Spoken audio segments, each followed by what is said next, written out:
Ang hirap mamili ng cellphone. Yan, bibili tayo ng cellphone pero ang hirap pumili, mga kaibigan. Alin ba ang ating pipiliin dyan? O, ang dami.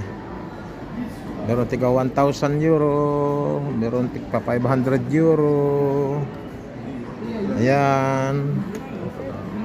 Merong tig 300 euro, 600 euro. Merong 200 euro, merong 199. Ayan. Dami. Ayan. Hirap mamili. Maintindihan ko ano kukuhanin. Oh. Ayan, oh, meron ditong iPhone 16. Yan, ang grabe. 800 euro, 1,003 euro. Ang pinakamura ay 700. 16 ano? Pinakamura ay 600. O yan, 1,000, 1,200. Mga iPhone 16. Grabe. Nakakalula kung ano natin kukuhanin. Bah.